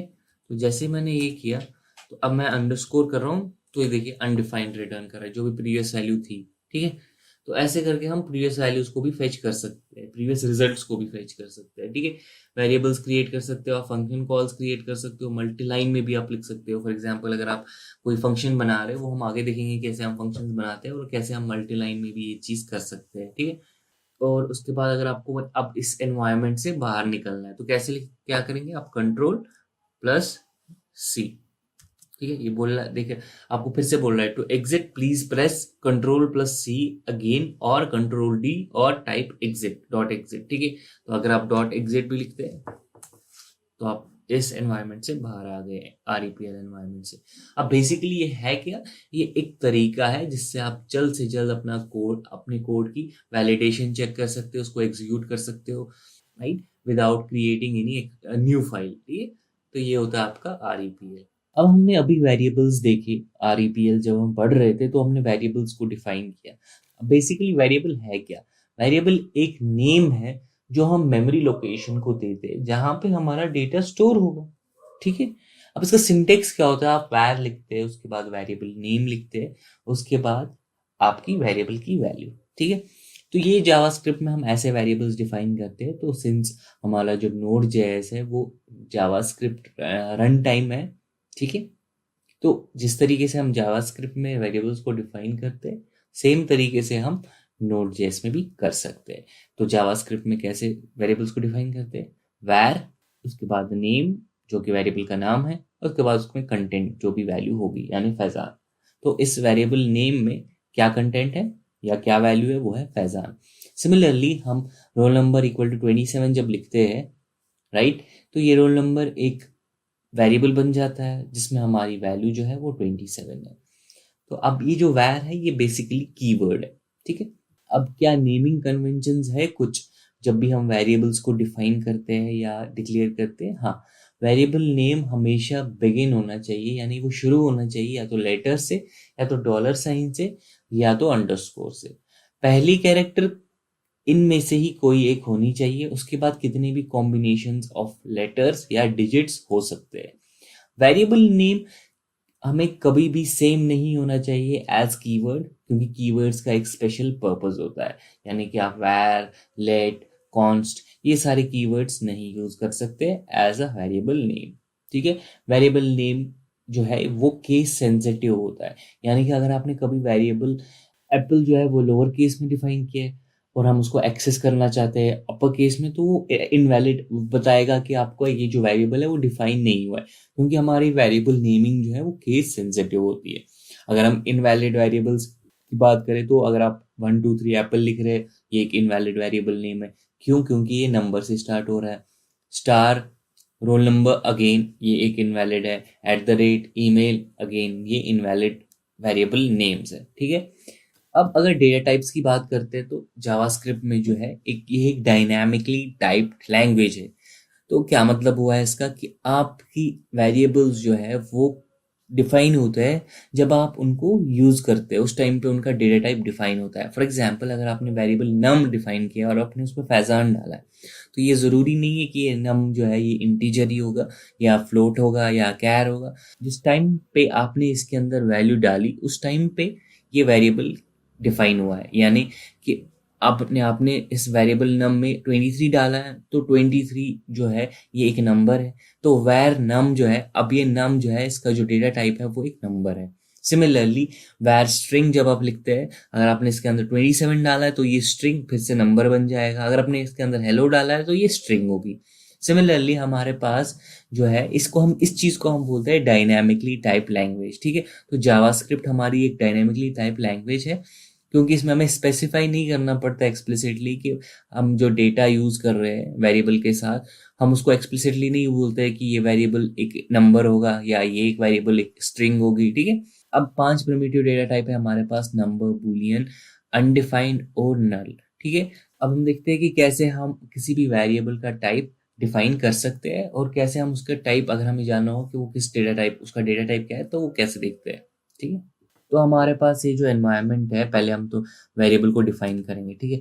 तो वेरिएबल को हमने कैसे डिफाइन किया? वैर कीवर्ड, उसके बाद ए, उसके बाद इक्वल टू 10, ठीक है। तो हमने एक वेरिएबल डिफाइन कर लिया, ठीक है। तो इस तरीके से हम वेरिएबल डिफाइन करते हैं। तो ये वैर जो है ये कीवर्ड है, ठीक है। ए क्या है? ए हमारे पास वेरिएबल का नाम है और 10 क्या है? उसकी वैल्यू है। अब हमें अगर जानना होगा कि इस वेरिएबल ए का टाइप क्या है, तो हमारे पास उसके लिए क्या है? टाइप ऑफ करके एक फंक्शन है, ठीक है। उसमें हम फिर ए पास करेंगे। देखिए इसमें आया type of A is number. Similarly अगर मैंने वैर बी किया और उसमें मैंने डाला लेट सपोज हाई, तो ये क्या है? ये एक स्ट्रिंग है। तो अगर मैं सिमिलरली लिखूंगा टाइप ऑफ बी, तो ये क्या मुझे डिफाइन करना चाहिए, देना चाहिए, रिटर्न करना चाहिए स्ट्रिंग, ठीक है। तो अब आप देखेंगे कि कैसे हम एक एक करके इन 5 प्रिमिटिव डेटा टाइप्स को डिफाइन करते हैं और उनका टाइप ऑफ जानते हैं, ठीक है। तो अगर मैं बोलूं var of C equal to true, ठीक है, तो ये क्या बन गया? ये किस तरीके का बन गया? बूलियन, ठीक है, एक बूलियन वेरिएबल है। अब अगर कभी मैंने वेरिएबल डी किया डिफाइन, लेकिन मैंने इसमें कोई वैल्यू इनिशियलाइज नहीं की, तो ये डी अनडिफाइंड है। तो अगर मैं इस डी का टाइप ऑफ निकालूं, ऑफ टाइप ऑफ डी, तो ये बोलेगा ये it has not been defined yet, यानी अनडिफाइंड। अब मैंने इस डी में क्या काम किया? मैंने इस डी में एक वैल्यू डाल दी जो है नल, ठीक है। अब मैंने इसको इनिशियलाइज किया किससे? नल से। तो अब अगर मैं इसका टाइप ऑफ देखूं, टाइप ऑफ डी, तो ये दे रहा है ऑब्जेक्ट, यानी इसने नल नहीं दिया, टाइप ऑफ नल नहीं दिया, क्योंकि ये टाइप ऑफ नल देना चाहिए, लेकिन ये जावास्क्रिप्ट का वियर्ड नेचर है। सिंस हम नोड जेएस पढ़ रहे हैं, और नोड जेएस क्या है? बेसिकली एक रन टाइम एनवायरनमेंट है जहां हम अपना जावास्क्रिप्ट का कोड रन कर सकते हैं, ठीक है। बेसिकली हम अपनी जावास्क्रिप्ट का कोड रन कर रहे हैं with the help of this Node.js, ठीक है। तो अब जो भी हमारे पास नल है, जो भी हमारे पास हो, जो भी सारी जावास्क्रिप्ट है basically in the form of objects होती है, इसीलिए ये नल के बजाय यहाँ पे ऑब्जेक्ट देता है, ठीक है। अब आप सोच रहे होंगे ठीक है सर, तो मैंने अब आपको बोला कि अगर मैं कभी ऐसा करूं, वेरिएबल ए का टाइप ऑफ क्या था, अगर मैं यहाँ पे वेरिएबल ए बी, ए का नंबर है, ठीक है। अब मैंने कभी ऐसे कर दिया, ठीक है, टाइप ऑफ, फिर मैंने फिर से लिख दिया टाइप ऑफ, ठीक है। अब मैंने यहाँ पे जैसे ही मैं कुछ पास करूं, अब टाइप ऑफ ए का क्या था, नंबर, जिसने रिटर्न किया नंबर। अब उसने रिटर्न किया तो वो स्ट्रिंग के फॉर्म में नंबर रिटर्न किया ना। अब देखिए ऊपर मैंने टाइप ऑफ ए टाइप किया है और नंबर आया है नीचे डबल कोट्स में। तो जब भी आप टाइप ऑफ और उसके अंदर कोई वेरिएबल लेते हैं तो वो हमेशा आपको स्ट्रिंग रिटर्न करेगा। देखिए जैसे ही मैंने टाइप ऑफ ए ने क्या रिटर्न किया, नंबर विद इन कोट्स, तो विद इन कोट्स क्या होती है, स्ट्रिंग, फिर उसका टाइप ऑफ क्या होगा, स्ट्रिंग, तो इसीलिए इसका आउटपुट आया स्ट्रिंग, ठीक है। ये कुछ ट्रिक्स होती है जो इंटरव्यू क्वेश्चंस कभी पूछे जाते हैं। तो इस तरीके से आप हर किसी वेरिएबल का जो भी आपने डिफाइन किया है उसका आप डेटा टाइप निकाल सकते हैं, ठीक है। तो हमें इस चीज़ से क्या पता चली कि हम एक्सप्लिसिटली कभी भी अपने वेरिएबल्स को डिफाइन नहीं करते कि ये एक इंटीजर वेरिएबल है, ये एक नंबर है, ये एक स्ट्रिंग है। वो डायनामिकली टाइप लैंग्वेज है जावास्क्रिप्ट हमारी, तो इसी तरीके से डायनामिकली एलोकेट होती है, डेटा टाइप्स एलोकेट होता है, ठीक है। डेटा टाइप हम डिफाइन करते हैं एट द टाइम ऑफ, मतलब जब हम उसको क्रिएट करते हैं, जब हम उसको इनिशियलाइज करते हैं, ठीक है। अब हम बात करते हैं ग्लोबल ऑब्जेक्ट्स की। तो क्या होता है ये ग्लोबल ऑब्जेक्ट्स, बेसिकली अगर नाम पे ही हम जाए तो ये सारे ऑब्जेक्ट जो होते हैं ग्लोबल होते हैं, यानी कि ये हर एक मॉड्यूल के पास अवेलेबल होते हैं, डायरेक्टली हम उनको यूज कर सकते हैं। फॉर एग्जांपल console.log, ये आप कहीं पे भी डिफाइन नहीं करते, ये आप हर किसी प्रोग्राम में लिख सकते हैं console.log, यानी कि आप प्रिंट कर रहे हैं। उसी तरीके से हमारे पास सिस्टम टाइप आउट फंक्शन है, यानी कि ये भी एक ग्लोबल ऑब्जेक्ट है। इससे हम क्या करते हैं, हर एक सेकेंड के बाद ये फंक्शन कॉल होगी, ठीक है, एक सेकेंड के बाद, यानी कि जो 1000 है और जो एनोनिमस फंक्शन हम डिफाइन कर रहे हैं, फंक्शन फिर console.log prints after every 1 second, तो ये हर एक सेकेंड के बाद ये फंक्शन कॉल होगी, ठीक है। और ये 1000 जो रिप्रेजेंट करता है 1000 मिली सेकेंड, यानी कि एक सेकेंड आपका, ठीक है। तो इसी तरीके से आपके पास सेट इंटरवल फंक्शन है जो आफ्टर एवरी 1 सेकेंड फिर से प्रिंट हो सकता है, ठीक है। तो जैसे जैसे आपका इंटरवल होता जाएगा हर एक सेकेंड के बाद आपकी ये कॉल हो जाएगी, ठीक है। अब दोनों में डिफरेंस क्या है कि सेट इन टाइम आउट जो है वो 3 सेकेंड के बाद फिर से कॉल होगी, हर 3 सेकेंड के बाद वो कॉल होगी, और ये जो है ये हर एक सेकेंड के बाद कॉल होगी आपके बाद आपकी सेट इंटरवल फंक्शन, ठीक है। तो अगर टाइम आउट की बात करें तो ये बार बार खुद को कॉल नहीं करेगी, ठीक है। सेट टाइम आउट फंक्शन जो है हमारे पास एक ग्लोबल ऑब्जेक्ट जो है, अब मैं फंक्शन बोल रहा हूँ फिर ग्लोबल ऑब्जेक्ट बोल रहा हूँ, बेसिकली जितनी भी सारी फंक्शंस है आपके पास जावास्क्रिप्ट में वो सारी बेसिकली ऑब्जेक्ट्स ही है, ठीक है। तो इनको हम बोलते हैं ग्लोबल ऑब्जेक्ट्स, ये वाले फंक्शंस को, ठीक है। तो सेट टाइम आउट एक सेकेंड के बाद कॉल हो गई, उसके बाद वो फिर से कॉल नहीं होगी, लेकिन सेट इंटरवल हर एक सेकेंड के बाद कॉल हो जाएगी। अब उसको अगर आपको उससे बाहर निकलना है उसके लिए हमारे पास एक और ऑब्जेक्ट है, एक और फंक्शन है, यानी वो उसका नाम है क्लियर इंटरवल, ठीक है। तो सेट इंटरवल क्लियर इंटरवल उससे बाहर आ सकते हैं, यानी कि हर एक सेकेंड के बाद जैसे जैसे वो कॉल होती गई हम उसके बाद जैसे उसको उससे हमें बाहर आना है, यानी कि हमें उस लूप से बाहर आना है, तो हम क्लियर इंटरवल फंक्शन यूज कर सकते हैं, ठीक है। उसी तरीके से अगर आपको जानना है कभी कि आप कौन सी डायरेक्टरी में काम कर रहे हैं या आपकी फाइल कहाँ पे लोकेटेड है, उसका डायरेक्टरी क्या है, तो आप अंडरस्कोर dir नेम लिख सकते हैं। सिमिलरली अगर फाइल नेम जानना है तो आप अंडरस्कोर फाइल नेम भी लिख सकते हैं। तो अब इनका फटाफट हम डेमो देख लेते हैं। तो हमारा सबलाइम ओपन हो चुका है, ठीक है। ये हमारा सबलाइम है जो हम यूज कर रहे हैं। हम पहला काम जो है वो हम सेव करेंगे, फाइल को डेस्कटॉप पे ही फाइल को सेव करेंगे। उसका हम फाइल का नाम लिखेंगे demo.js, ठीक है। तो demo.js हमने फाइल एक बनाई है। पहले हम एक वेरिएबल को, या फिर हम पहले कंसोल कर देते हैं, कंसोल फंक्शन को यूज कर देते हैं, ठीक है, console.log, और हम प्रिंट करते हैं हेलो, ठीक है। हम इसको सेव कर देते हैं, ठीक है। हम अपने कमांड प्रॉम्प्ट में जाते हैं और demo.js को रन करते हैं, ठीक है। जैसे ही हमारी demo.js रन हो गई तो हमारे पास हेलो आया आउटपुट में। कैसे? बिकॉज हम console.log, अगर आप पीछे से देख सकते हैं console.log हेलो हमने यूज किया है। अब अगर हमें जानना है कि इसकी लोकेशन क्या है, ये फाइल कहाँ पे लोकेटेड है, तो हम कैसे करेंगे? तो हम console.log लिख के फिर underscore underscore file name, that's it. Okay, तो जैसे हमने फाइल नेम लिख दिया तो हमें इसका एग्जैक्ट पाथ जो है वो मिल जाएगा। इसको रन कर देते हैं। देखिए सी में है, यूजर्स के अंदर, फैजान फोल्डर के अंदर, डेस्कटॉप पे है, demo.jss फाइल का नाम है। इसी तरीके से आप dir नेम यानी डायरेक्टरी नेम भी यूज कर सकते हैं। अब टाइम आउट की बात करें तो हर 1 सेकेंड के बाद वो कॉल नहीं होती है, उसका जो डिफरेंस है कि वो 2 सेकेंड के बाद कॉल होगी, उसके बाद वो स्टॉप हो जाएगी। ठीक है, चलिए आप उसको इम्प्लीमेंट करते हैं उस ग्लोबल ऑब्जेक्ट को। तो कैसे करेंगे? हम लिखेंगे सेट टाइम आउट। ठीक है, ये हमारी फंक्शन का नाम है और उसके बाद हम अपना फंक्शन को कॉल करते हैं प्रिंट। फॉर एग्जाम्पल हमारी फंक्शन का प्रिंट है और कितने सेकेंड के बाद? फॉर एग्जाम्पल 3 सेकेंड के बाद। ठीक है, 3000।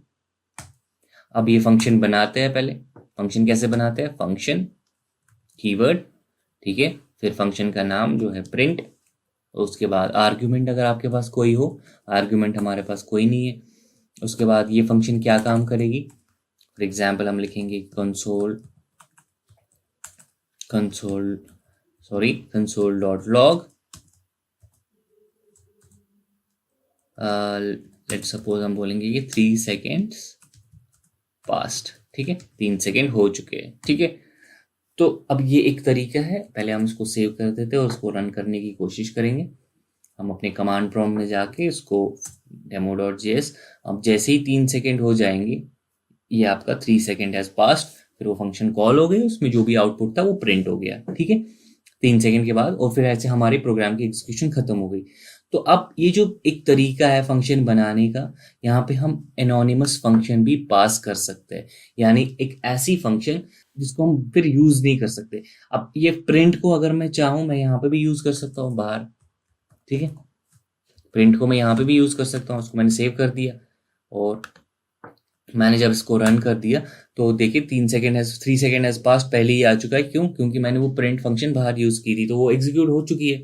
ठीक है, तो अब लेकिन मैं एक ऐसी फंक्शन यूज कर रहा हूँ जो मुझे फिर कभी अपने प्रोग्राम में यूज करनी नहीं पड़ती है।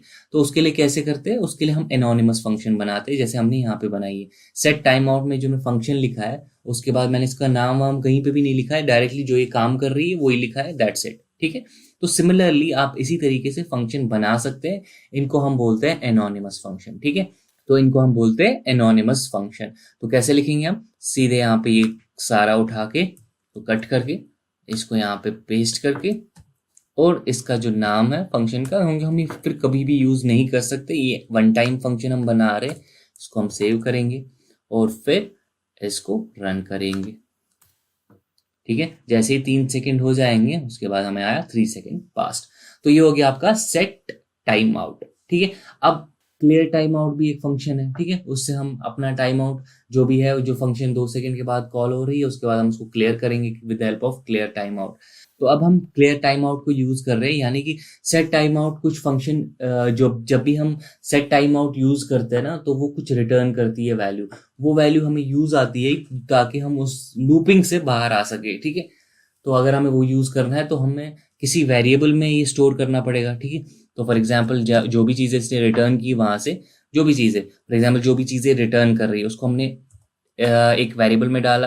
लेट सपोज को मैंने नाम दिया टेम्प और उसका दिया वैल्यू ये।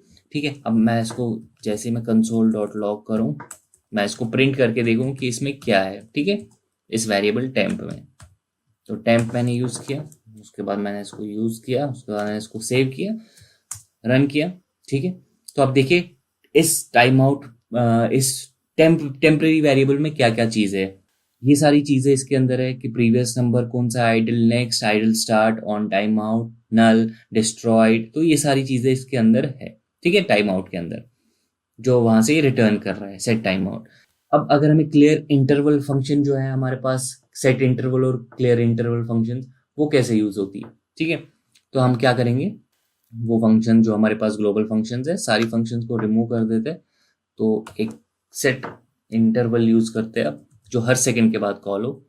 सेट एनोनिमस सेम तरीके से हम बना सकते हैं, या तो एनोनिमस फंक्शन या तो सिंपल एक प्रॉपर फंक्शन की तरह, ठीक है। एक फंक्शन बनाते हैं, फंक्शन लेट सपोज फंक्शन का नाम लिखते हैं फिर से प्रिंट, ठीक है। प्रिंट क्या करेगा वो, हाई कंसोल डॉट लॉग, इसमें हम लिखेंगे हाई, ठीक है। अब हम क्या यूज करेंगे, सेट इंटरवल, और हम पास करेंगे ये प्रिंट फंक्शन। और देखिए हम इसको कॉल नहीं कर रहे, ये खुद इसको कॉल करेगा सेट इंटरवल। जब भी हम फंक्शन को कॉल करते हैं तो ये पैरेंथेसिस लगानी पड़ती है, तो इस केस में हम ये पैरेंथेसिस नहीं लगा रहे क्योंकि ये फंक्शन को खुद कॉल करेगा। और कितने सेकंड के बाद कॉल करना चाहते हैं, 2 सेकंड के बाद। तो 2000 पास किया, जो दूसरा आर्गूमेंट है, ठीक है। अब जैसे मैंने इसको सेव किया, अब मैं इसको जब रन करूंगा, ठीक है, demo.js, तो आप देखिए कि बार बार कॉल हो जाएगी हर 2-2 सेकंड के बाद, फिर से हाई हाई हाई, ठीक है। तो ये तब तक चलेगा जब तक मैं इसको स्टॉप नहीं करूंगा, ठीक है। तो अगर मुझे इससे बाहर निकलना है अभी फिलहाल कंसोल से, मैं क्या लिखूंगा, मैं लिखूंगा Ctrl+C 2 बार, तो दैट्स इट, मैं इससे बाहर आ गया। लेकिन अगर मुझे अब कोई ऐसी चीज चाहिए कि मैं इसको रोक सकूं आफ्टर फ्यू कॉल्स, यानी कि 10 कॉल्स के बाद मुझे इसको फिर से एग्जीक्यूट नहीं करना है, तो मैं क्या करूंगा यूज, मैं करूंगा क्लियर इंटरवल यूज, ठीक है। तो आप कैसे करेंगे, सेट इंटरवल में हमारे पास ये एनोनिमस फंक्शन है, और जैसे ही ये कुछ रिटर्न करे मैं इसको स्टोर करूंगा एक टेम्पररी वेरिएबल में, ठीक है।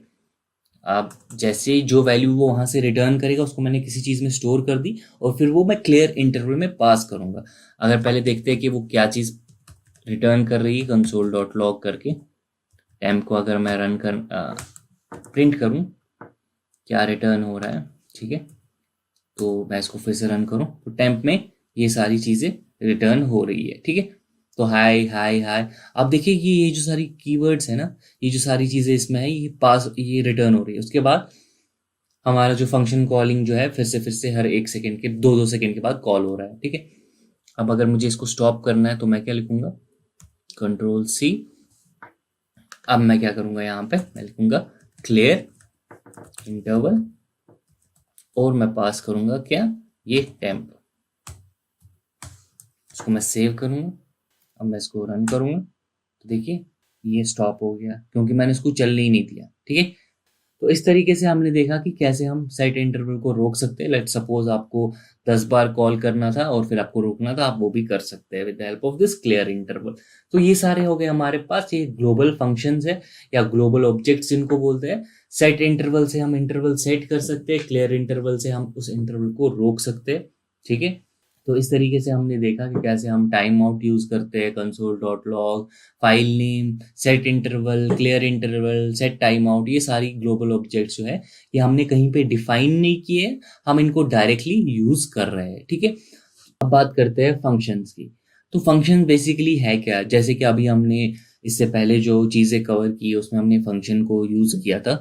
तो फंक्शन है क्या, बेसिकली ये एक कोड है जो जनरली परफॉर्म करता है कुछ ऑपरेशन, और ये ऐसा कोड है जिससे हमारी पूरा प्रोग्राम मॉड्यूलराइज होता है, यानी कि आपको मॉड्यूल्स में आपकी कोडिंग होती है। यानी कि आप एक मॉड्यूल, जब आप किसी ऑर्गेनाइजेशन में काम करते हैं तो आप डिफरेंट डिफरेंट मॉड्यूल्स पे काम करते हैं, ताकि फिर जब आप सारे वो सब मिला के वो जो कंप्लीट मॉड्यूल्स है, डिफरेंट डिफरेंट मॉड्यूल्स है, वो एक कंप्लीट प्रोजेक्ट बनाता है।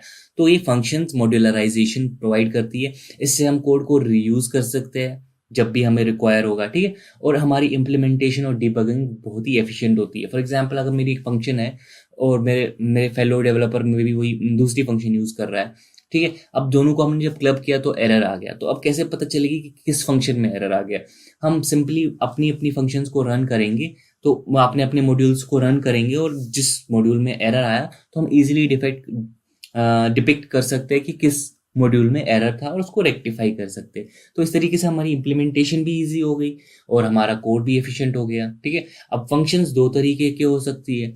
जो फंक्शंस हमने अभी ग्लोबल ऑब्जेक्ट्स में पढ़ी वो फंक्शंस नहीं, वो 1-2 तरीके थे। एक एनोनिमस फंक्शन बनाना था, एक प्रॉपर फंक्शन बनाना था। तो अब प्रॉपर फंक्शन 2 तरीके से बन सकती है, या तो फंक्शन कीवर्ड यूज करके, जो कि हमने देखा था, या तो फंक्शन एक्सप्रेशन से, ठीक है। तो फंक्शन कीवर्ड अगर हम यूज करें तो कैसे करेंगे, तो उसमें हम पहले फंक्शन कीवर्ड लिखते हैं, उसके बाद अपने फंक्शन का नाम, यानी हैप्पी इस फंक्शन का नाम है, ये स्टार्ट होता है कीवर्ड फंक्शन से। उसके बाद नेम ऑफ द फंक्शन, फिर पैरेंथेसिस, फिर विद इन द ब्लॉक जो भी कोड हमें बार बार एग्जीक्यूट करना हो, हम सिर्फ इस फंक्शन को कॉल करेंगे, हैप्पी हैप्पी हैप्पी। 3 बार अगर कॉल कर रहे हैं तो I am grateful I am grateful I am grateful 3 bar call होके आ जाएगा। ठीक है, ये तो हो गया एक तरीका जिससे हम फंक्शन जो हम फंक्शन बना सकते हैं वो फंक्शन कीवर्ड से। ठीक है, ये एक तरीका हुआ। अब दूसरा तरीका क्या है, हम फंक्शन एक्सप्रेशन को यूज कर सकते हैं, यानी कि आप जो भी फंक्शन है उसको हमने एक वेरिएबल को असाइन किया with the help of assignment operator, और हम फंक्शन लिखेंगे विदाउट फंक्शन नेम, और जो भी हमारे पास जो काम होगा उस फंक्शन में विद इन द ब्लॉक हम लिखेंगे, और फिर सेम तरीके से हम उस वेरिएबल को एज अ फंक्शन ट्रीट करके उसके आगे जो पैरेंथेसिस लगाएंगे तो वो फंक्शन कॉल हो जाएगी। यानी कि अब हमारे पास उस फंक्शन जो जिसके अंदर होप है उसको कॉल करने का कोई तरीका नहीं है, क्योंकि उसके अंदर कोई नाम नहीं है। इवन इफ अगर आपने उस फंक्शन के अंदर नाम भी दे दिया तब भी हम उस नेम को यूज नहीं कर सकते, हमें वेरिएबल फेथ है उसको कॉल करना है। ठीक है, आइए अब देखते हैं जो भी चीजें मैंने बोली इसका डेमो देखते हैं। तो अब इस चीज का डेमो देखते हैं, फंक्शन कैसे कैसे बनाते हैं। पहला तो तरीका है जो हम फंक्शन कीवर्ड यूज करते हैं, फंक्शन कीवर्ड, उसके बाद name of the function. For example हमने इस फंक्शन का नाम दिया है ऐड, हम 2 नंबर्स को ऐड करना चाहते हैं। ठीक है, तो फिर इसके अंदर हमारे पास हम आर्ग्यूमेंट भी पास कर सकते हैं, राइट। तो हमने आर्ग्यूमेंट्स पास किए क्या, ए और बी। ठीक है, ए और बी हमने पास किया, और फिर मैंने क्या काम किया, यहाँ से मैंने इसको कंसोल, या तो इस फंक्शन, बेसिकली जब भी हम फंक्शंस की बात करेंगे ना तो हम उसमें हम कोई भी प्रिंट स्टेटमेंट्स नहीं लगाते, यानी कि कोई भी चीज आप प्रिंट नहीं कराते फंक्शन में। फंक्शन का काम होता है वो फंक्शन का काम जो भी है उसको करना और रिटर्न करना वो वैल्यू को। फॉर एग्जाम्पल मैं यहाँ पे लिख सकता हूँ रिटर्न, जो कि कीवर्ड है, ये रिटर्न करेगा क्या, a प्लस बी। तो ठीक है, तो अब मैं फंक्शन को कैसे कॉल करूंगा, यहाँ पे मैं लिखूंगा ऐड और 2 पैरामीटर्स पास करूंगा, यानी कि 4,5, ये मेरे 2 पैरामीटर्स है। ठीक है, इसको मैंने पास किया।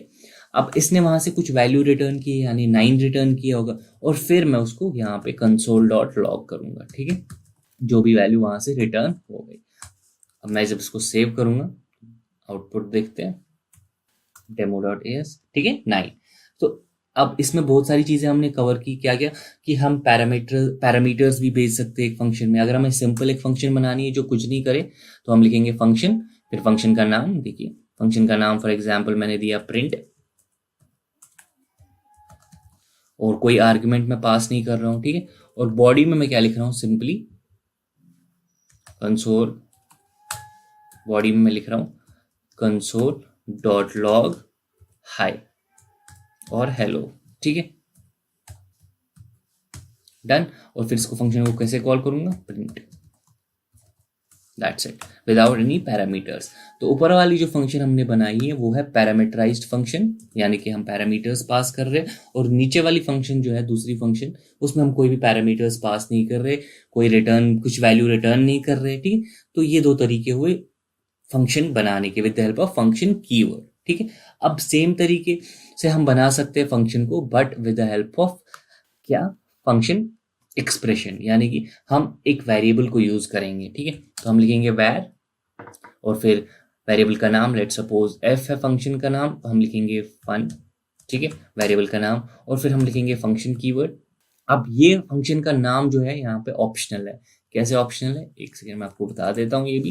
तो हमने लिखा, पहले हम जनरल तरीका है जो करने का वो लिखते हैं। ठीक है, तो मैंने ये फंक्शन बनाई है और इसके अंदर मैंने लिखा कंसोल डॉट लॉग, मैंने लिख दिया हेलो। ठीक है, अब इस फंक्शन को रन करने के लिए मेरे पास कोई नाम नहीं है, तो इसका नाम ये कैसे रन होगी, with the help of this variable. तो मैं क्या लिखूंगा, फन, और फिर विद इन द और पैरेंथेसिस लगानी पड़ेगी, और फिर ये फंक्शन कॉल हो जाएगी, आपका हेलो प्रिंट होके आएगा। आप इसको रन कर देते, देखिए हेलो प्रिंट आ गया। लेकिन अगर आपने कभी गलती से यहाँ पे इस फंक्शन का नाम लिख दिया, लेट सपोज प्रिंट या पी आर, ठीक है, तो क्या आप इस पी आर को यूज कर सकते हैं टू कॉल दिस फंक्शन, नहीं। तो ये बोलेगा कि ये फंक्शन, ये जो पी आर है ये अवेलेबल नहीं है। ठीक है, हमने पी आर लिखा है और फंक्शन को कॉल किया है, यहाँ पे एक एरर आएगा। ठीक है, देखते हैं, देखिए क्या बोल रहा है, वो ऑब्जेक्ट जो है वो एनोनिमस ऑब्जेक्ट है, उसको आप कॉल नहीं कर सकते। ये एनोनिमस फंक्शन बनाने का तरीका हमने इससे पहले ही देख लिया है। ठीक है, तो वो एक एनोनिमस ऑब्जेक्ट है, उसको कॉल आप नहीं कर सकते, यानी कि उस टाइम पे उसको नहीं पता है, वो सेव नहीं हुई है आपके पास। अगर आपको सेव फंक्शन चाहिए तो आप क्या यूज करेंगे, जिस पे हमने वो सेव किया, यानी फंक्शन एक्सप्रेशन, यानी कि इस तरीके से demo.js, फिर आप उस वेरिएबल की हेल्प से आप उसको फंक्शन को कॉल कर रहे हैं। तो एक और तरीका है जिससे हम फंक्शन बना सकते हैं, जिसको हम बोलते हैं एरो फंक्शंस, ठीक है।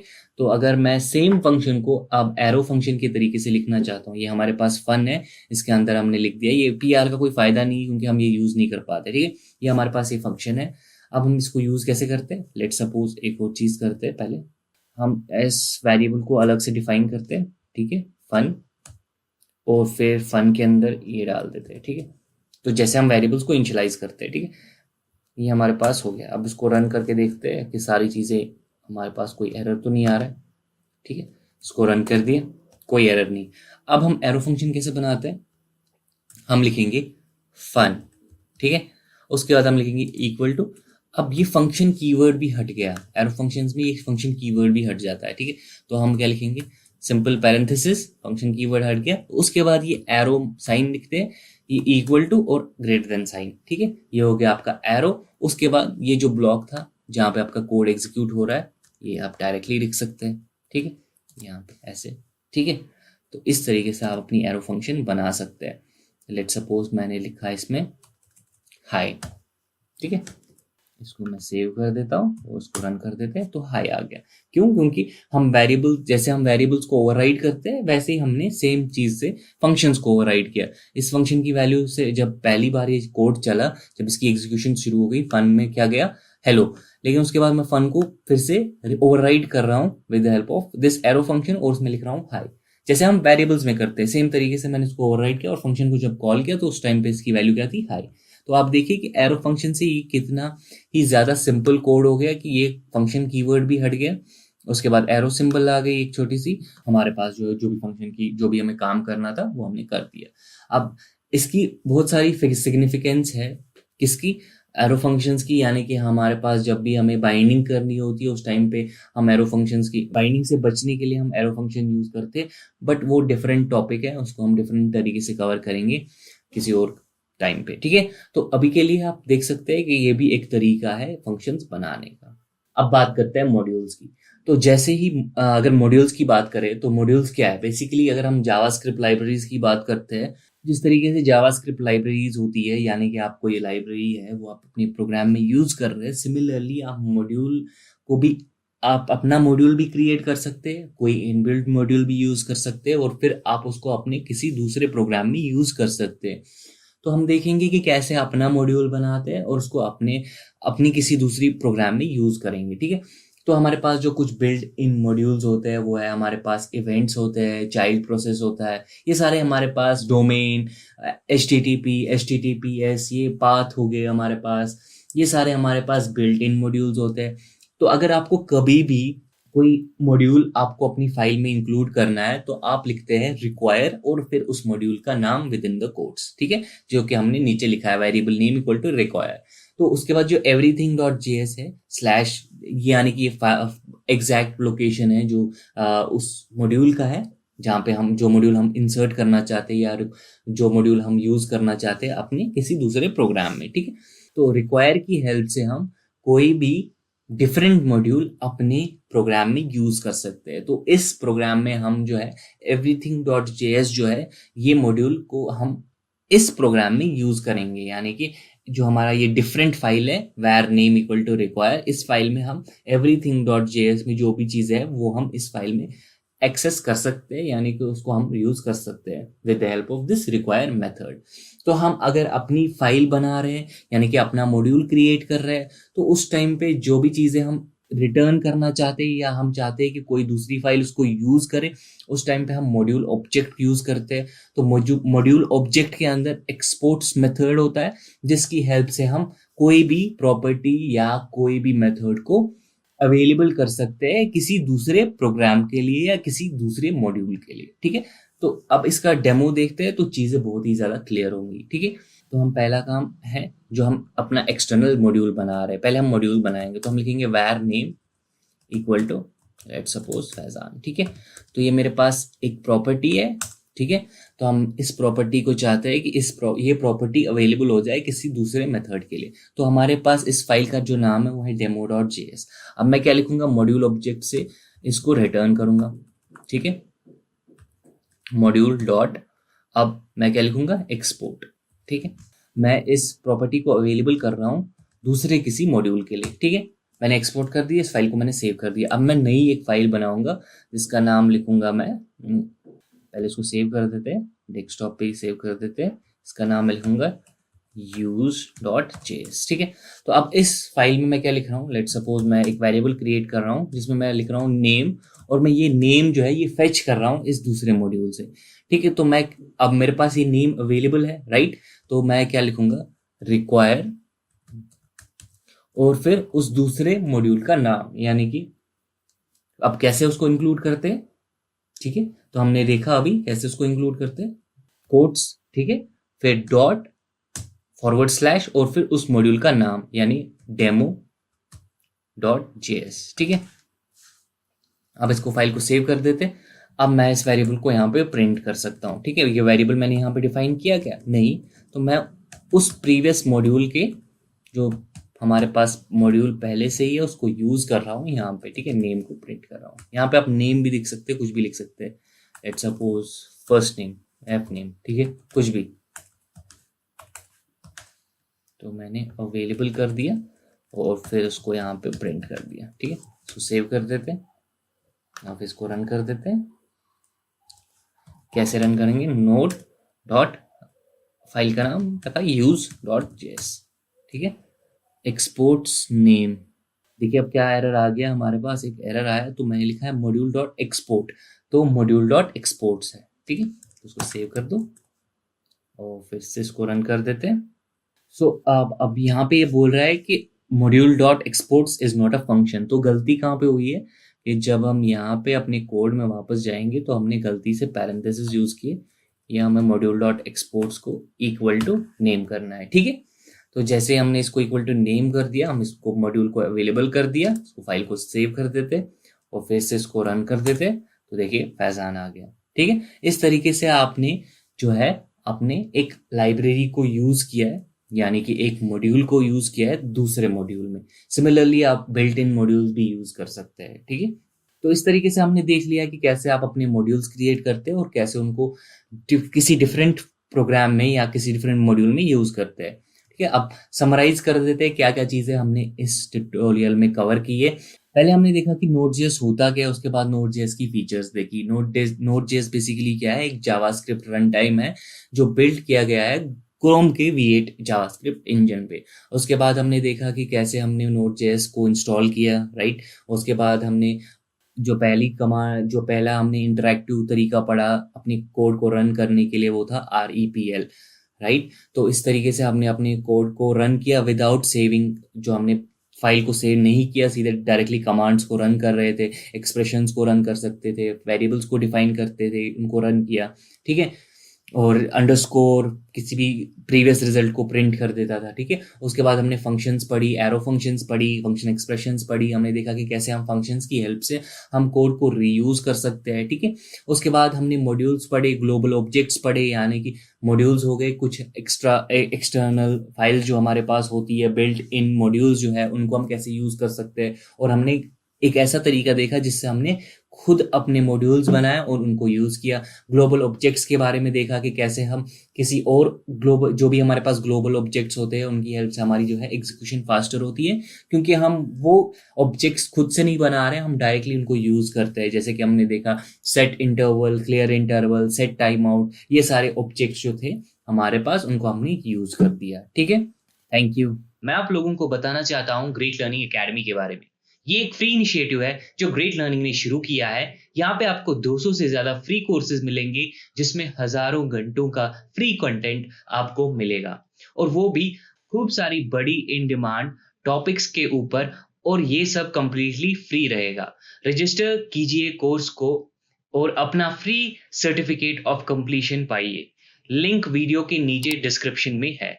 अगर दोस्तों आप लोगों ने हमारे चैनल को सब्सक्राइब नहीं किया है तो प्लीज सब्सक्राइब करें और बेल आइकन को जरूर दबाइए। इससे आप कभी भी हमारे वीडियोस या कोई नए अपडेट्स को मिस नहीं करेंगे।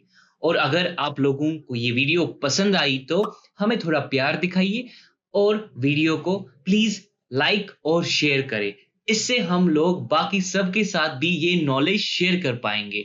और आखिरी चीज, अगर आप लोगों के पास कोई क्वेश्चन या कोई सजेशन है तो उसको नीचे कमेंट सेक्शन में लिखिए और हम लोग उन पे जरूर रिस्पॉन्ड करेंगे।